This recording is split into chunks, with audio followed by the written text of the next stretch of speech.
Hello everyone, welcome back to our channel. आज हम पढ़ेंगे चैप्टर द गिविंग ट्री के क्वेश्चन आंसर और जो भी एक्सरसाइज है वो देखेंगे। इसकी एक्सप्लेनेशन वीडियो मैं पहले ही डाल चुकी हूँ, आपने नहीं देखी है तो मैं लिंक डिस्क्रिप्शन बॉक्स में दे दूंगी, आप वहाँ से चेकआउट कर सकते हैं। फर्स्ट क्वेश्चन है, how did the boy enjoy the company of the tree. लड़का कैसे पेड़ के साथ को एंजॉय करता था? तो आंसर हो जाएगा, the boy was use to climb the tree, swung from its branches, ate fruits and slept under its shade। मतलब क्या क्या करता था? जो लड़का था वो पेड़ पे चढ़ता था और उसकी जो ब्रांचेस थी, उसकी जो टहनियाँ थी, उस पर झूला झूला करता था और उसके जो फल थे वो खाया करता था और उसकी छाया में सोया करता था। ठीक है। सेकंड क्वेश्चन है, how did the tree help the boy earn money. पेड़ ने कैसे उस लड़के की मदद की पैसे कमाने में? तो आंसर हो जाएगा, The tree told the boy to pluck all the apples and earn money by selling them in the market। तो उस पेड़ ने क्या बोला था उस लड़के से कि मेरे सारे फल तोड़ लो, जो एप्पल्स थे वो तोड़ लो और उसको मार्केट में बेच के तुम पैसा कमाओ। ठीक है। अभी थर्ड क्वेश्चन है, What did the boy make with the branches of the tree। जो पेड़ की टहनियाँ थीं उसका उस लड़के ने क्या किया? तो आंसर हो जाएगा, the boy made a house with the branches of the tree. जो टहनियाँ थी पेड़ की उससे उस लड़के ने अपना घर बनाया। ठीक है। अब क्वेश्चन 4 है, what did the boy make with the trunk of the tree. उस लड़के ने पेड़ के तने के साथ क्या किया? तो आंसर होगा, the boy made a boat with the trunk of the tree. लड़के ने उस तने जो पेड़ का तना था उससे अपने लिए बोट बनाई थी। ठीक है। क्वेश्चन 5 है, how was the stump of the tree useful. जो पेड़ का आखिरी हिस्सा रह जाता है, स्टम्प जिसको बोलते हैं, वो कैसे यूजफुल था? तो आंसर हो जाएगा, the stump of the tree was useful to sit on and rest. वो किसके लिए यूजफुल था? कि आप उस पर बैठ के आराम कर सकते थे। ठीक है। अब 6 क्वेश्चन है, why is the play called the giving tree. ये जो प्ले है उसको हमने गिविंग ट्री क्यों बोला? तो आंसर हो जाएगा, the play is called the giving tree because the tree always gives the boy everything he needs without asking anything in return. इस प्ले को गिविंग ट्री क्यों बोला गया है? इसीलिए बोला गया है क्योंकि पेड़ ने हर चीज़ अपनी दे दी बिना कुछ रिटर्न में मांगे हुए। मतलब उसने लड़के से कुछ नहीं मांगा, बस वो देता रहा, इसलिए इस प्ले का नाम द गिविंग ट्री रहा। ठीक है। अभी वर्ड बिल्डिंग दिया है, तो क्वेश्चन फर्स्ट है, make new words and complete the sentences. अब नीचे कुछ आपको सेंटेंस दिए गए हैं और सेंटेंस के बाद आपको एक हिंट दी गई है, उससे आपको क्या करना है? सेंटेंस को पूरा कंप्लीट करना है। तो फर्स्ट है, the children love to sing dash loud. अब इसमें ये लिखा है the children love to sing, फिर डैश है, फिर उसके बाद लाउड है, यानी लाउड आपका हिंट है। तो क्या हो जाएगा यहाँ? The children love to sing loudly. ठीक है। बच्चों को तेज गाना पसंद है, यानी जोर से गाना पसंद है। बी है, read your lesson dash silent. अब यहाँ हिंट दी गई है साइलेंट, तो क्या हो जाएगा? Silently. Read your lesson silently, मतलब अपना जो भी पार्ट है पढ़ रहे हो आप उसको धीरे से पढ़ो। सी है, throw the ball dash slow. यहाँ क्या दिया गया है? स्लो, तो यहाँ आ जाएगा थ्रो द बॉल स्लोली, यानी जो बॉल आप फेंक रहे हैं उसको धीरे से फेंको। डी है, the tree gave its fruit to the boy happily. यहाँ हैप्पीली में डैश नहीं लग पाया, देखो तो क्या होगा कि इसमें हैप्पी दिया है तो इसका क्या हो जाएगा? Happily. The tree gave its fruit to the boy happily. पेड़ ने अपने जो फल थे बहुत खुशी से उस लड़के को दिए थे। फिर लास्ट है, do you work dash neat. यहाँ नीट दिया है तो डू यू वर्क क्या हो जाएगा? नीटली। ठीक है। अब नेक्स्ट देखते हैं, fill in the blanks with the correct word. तो देख लेते हैं, नीचे फिल इन द ब्लैंक्स दिए हैं जिसमें आपको करेक्ट वर्ड लिखना है, यानी एकदम सही जो भी वर्ड होगा वो आपको लिखना है। जिसमें 2 ऑप्शंस दिए हैं, उन ऑप्शंस में आपको एक लिखना है। ठीक है। अब देखते हैं, my mother went to the market and bought a kilogram of dash. अब यहाँ क्या है कि मेरी मदर मार्केट गई, वहाँ से किलोग्राम यानी 1 kg क्या लेके आई? एप्पल या एप्पल्स। अब किलोग्राम में तो बहुत सारे एप्पल्स आ जाएंगे, तो यहाँ क्या आ जाएगा? एप्पल्स। अगर सिंगुलर की सिंगल चीज़ की बात हो रही होगी तो हम सिंगुलर लिखेंगे और बहुत सारी चीज़ों की बात हो रही होगी तो हम प्लूरल लिखेंगे, ठीक है। ऐसे ही अ डजन ऑफ, यानी डजन कितने होते हैं, 12, तो यहाँ आ जाएगा बनानास। 2 ऑप्शन दिए हैं, बनाना और बनानास, उसकी जगह आ जाएगा बनानास, ठीक है। And a dozen of oranges, यहाँ पे भी सेम है, ऑरेंज ऑरेंजेस, तो उसमें उसकी जगह आ जाएगा oranges. I love oranges so I ate and dash, अब इसमें ऑरेंज दिया है ऑरेंजेस, तो उसमें मैंने क्या खाया, एक ऑरेंज, एक ही ऑरेंज खाएंगे ना पहले हम, तो ऑरेंज, ठीक है। My brother wanted a dash, मेरे भाई क्या चाहता है, बनाना या बनानास, तो क्या चाहिए इसको, banana. And my sister asked for an apple, apple, और सिस्टर क्या पूछ रही है, किसके लिए, एप्पल के लिए, तो यहाँ आ जाएगा Apple. A tree has 1 trunk और ट्रंक्स, एक ट्री के पास कितने ट्रंक होते हैं, एक ही होता है ना, वहाँ ऑलरेडी मेंशन किया गया है 1, यानी सिंगल की बात हो रही है, तो यहाँ आ जाएगा ट्रंक, ठीक है। बट मैनी ब्रांचेस, क्योंकि एक पेड़ के पास बहुत सारी टहनियाँ होती हैं, तो यहाँ आ जाएगा बट मैनी ब्रांचेस, ठीक है। A branch has a number of leaves and flowers, अब एक ब्रांच में यानी एक टहनिया में बहुत सारी पत्तियाँ होती हैं और ऐसे ही बहुत सारे फूल होते हैं, तो यहाँ लीफ नहीं आएगा, यहाँ लीव्स आएगा और फ्लावर्स आएगा, ठीक है। ये हमारे हो जाएंगे फिलअप्स। अब नेक्स्ट है लेट्स टॉक। क्वेश्चन फर्स्ट है why should we not cut the trees, यानी कि हमें पेड़ को क्यों नहीं काटना चाहिए, तो हम आंसर लिख सकते हैं the tree gives us fresh air, fruits, fuel, timber, shade, medicine, it keeps helping us all its life, therefore we should not cut trees. क्यों हमें पेड़ नहीं काटना चाहिए, क्योंकि वो हमें पहले तो फ्रेश एयर देती है यानी ऑक्सीजन देती है, फल देती है, फल फूल, छाया देती है, दवाइयाँ देती है, लकड़ियाँ देती हैं, वो हमेशा हमें पूरी उम्र वो हमें हेल्प ही करती है, हमारी मदद ही करती है, इसीलिए हमें पेड़ को नहीं काटना चाहिए। सेकेंड क्वेश्चन है at the end of the play only the stump of the tree is left, find out if it will grow into a tree again. अब आखिरी में पेड़ का सिर्फ स्टंप रह गया था, जो आखिरी हिस्सा रह जाता है पेड़ का, वो रह गया था। आपको क्या लगता है कि क्या वो फिर से पेड़ बन पाएगा, तो आंसर हो जाएगा no, I don't think the stump will ever grow into a tree again, नहीं मुझे नहीं लगता कि वो स्टंप फिर से पेड़ बन पाएगा, ठीक है।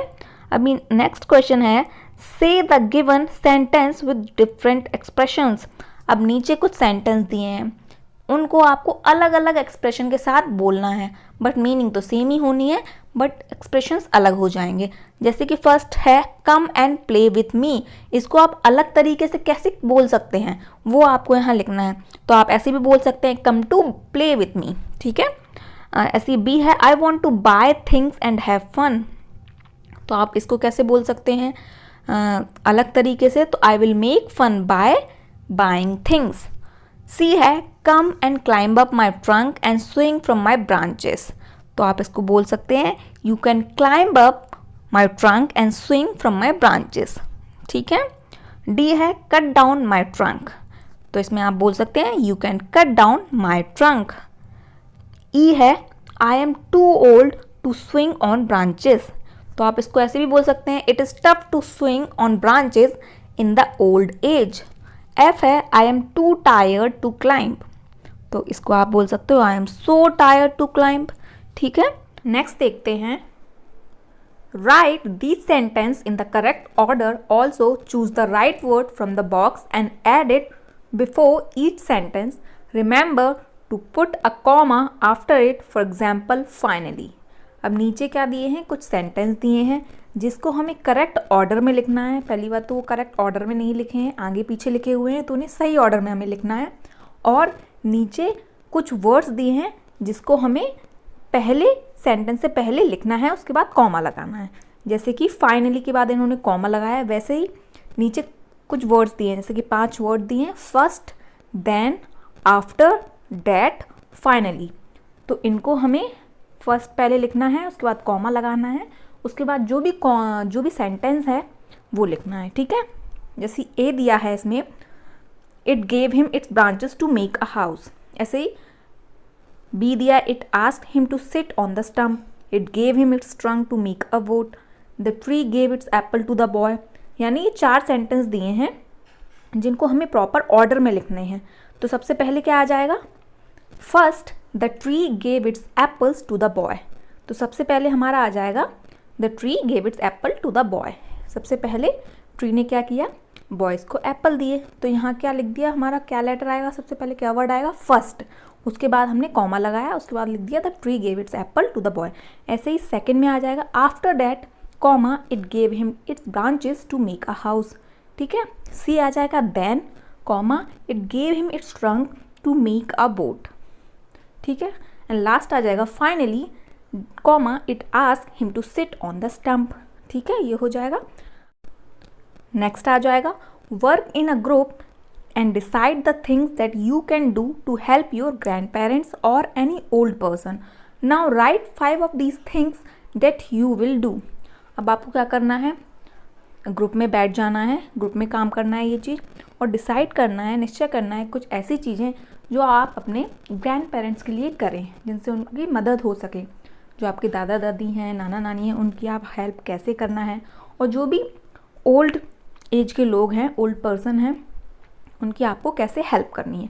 तो कोई 5 चीज़ें आपको ऐसी लिखनी है, या आप अपने ओन वर्ड्स में लिख सकते हैं कि आप क्या क्या उनके लिए कर सकते हैं जिससे उनकी हेल्प हो सके। ठीक है, जैसे कि आंसर मैं बता देती हूँ, I will give them water to drink. जैसे वो कभी पानी मांगते हैं तो हम उनको पानी दे सकते हैं। आई will give them medicines on time, और उनकी अगर दवाइयाँ चल रही हैं तो हम उन्हें टाइम से उनकी दवाइयाँ दे सकते हैं। थर्ड है I will sit with them whenever I get time, और जब भी हमें टाइम मिले तो हम उनके साथ बातें करें, उनके साथ बैठें, उनके साथ टाइम स्पेंड करें। ठीक है, तो उनको बहुत अच्छा लगता है।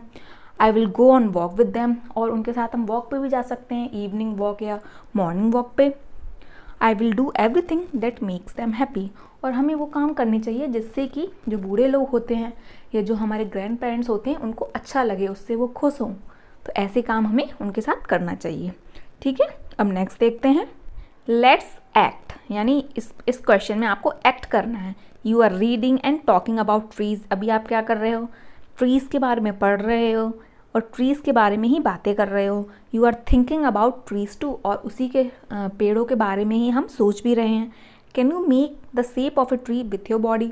अब आपको ये करना है, क्या आप अपनी बॉडी से ट्री का शेप बना सकते हैं। जैसे कि ए लेट्स सी योर ब्रांचेस। तो सबसे पहले ये देखो कि आप कि जो पेड़ की ब्रांचेस होती हैं, जो टहनियाँ होती हैं, वो कैसे बनाओगे। तो आप जैसे देखिए ये पिक्चर है ना, ये जो लड़के की पिक्चर है, हाथ ऊपर करके खड़ा है, तो ये ब्रांचेस हैं, बहुत सारी ब्रांचेस होती हैं। तो इस तरीके से आप बना सकते हो।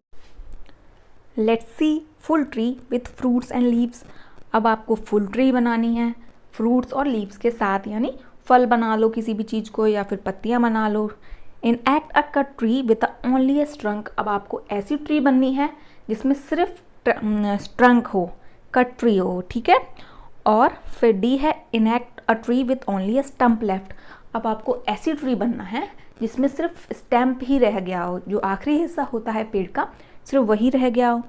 E communicate the idea in this play. अब आपको ये जो आइडिया है, ये जो प्ले है, अपने ग्रुप में आपको कम्युनिकेट करना है, इस बारे में बात करनी है। और कैसे क्या क्या बनेगा, देखो ऊपर भी लोग ऐसे कर रहे हैं कि स्टम्प ऐसे 2 लोग ज़्यादा टहनियाँ बना सकते हैं। तो ऐसे आप ये एक्ट कर सकते हैं। और कैसे आप अपनी बॉडी को यूज़ कर सकते हैं, फर्स्ट है स्ट्रेच करके, ठीक है, बेंड करके यानी मुड़ के, जंप करके आप बना सकते हो, ट्विस्ट करके, हॉप करके, हॉप मतलब ऐसे कूदते हैं ना, उसको हॉप बोलते हैं, क्लाइंब करके यानी चढ़ के। ठीक है, तो ऐसे आप अपनी बॉडी जो है उसको यूज़ कर सकते हैं और उस तरीके से आप पेड़ बनने की कोशिश कर सकते हैं। ठीक है, अब आगे क्या है इसमें, चिंता चेतु। चिंता Chetu is a tamarind tree. This famous tamarind tree is in Gwalior. It grows over Tansen's tomb. Tansen was a great singer. People in Gwalior say, eat the leaves of this tamarind tree and you will also sing like Tansen. तो यहाँ एक इमली का पेड़ है, tamarind क्या है, इमली। तो इमली का पेड़ जिसका नाम क्या है, चिंता चेतु, और वो कहाँ का पेड़ है, कहाँ का फेमस पेड़ है, ग्वालियर का। और वो कहाँ पे है, जो तानसेन का मकबरा है वहाँ पे वो पेड़ है। तो टॉम मीन्स क्या होता है, मकबरा। और तानसेन कौन था, एक ग्रेट सिंगर थे, बहुत बड़े गायक थे। और जो ग्वालियर के लोग हैं वो पता है क्या कहते हैं कि उस इमली के पेड़ की पत्तियां अगर आप खाओगे तो आप भी तानसेन की तरह ही गाना गाने लगोगे। तो अब नीचे कुछ फिलअप्स दिए हैं जिसको हमें फिल करना है। यहाँ इसको मैं ओरली बता देती हूँ। अब इसमें क्या लिखा है, चूज़ द राइट वर्ड्स, यानी आपको 2 ऑप्शन मिलेंगे हर एक क्वेश्चन में जिसमें आपको सही वर्ड चुनना है और इसमें फिल करना है। तो चिंता चेतु इज़ अ टैमरिन, चिंता चेतु कौन था, इमली का पेड़ था, तो यहाँ हो जाएगा ट्री। ठीक है। सेकंड है this famous tree is in, ये फेमस ट्री कहाँ है, कहाँ था, ग्वालियर में, तो यहाँ हो जाएगा ग्वालियर। थर्ड है Tansen was a famous, Tansen कौन था फेमस, सिंगर थे, तो क्या हो जाएगा यहाँ singer. The tamarind tree grows over Tansen's, जो टैमरिन का ट्री था वो कहाँ था, तानसेन के मकबरे में, यानी टॉम्ब आ जाएगा यहाँ पे। ठीक है। फिफ्थ है eat the leaves of the tamarind tree and you will also sing like a Tansen, क्योंकि गायक तानसेन थे। ठीक है। तो यहाँ लास्ट में हमारा यहीं ख़त्म होता है। आई होप आपको अच्छा लगा तो प्लीज़ वीडियो को लाइक कीजिए और चैनल को सब्सक्राइब कीजिए और ज़्यादा से ज़्यादा अपनी फैमिली और फ्रेंड्स के साथ शेयर कीजिए। Thank you for watching.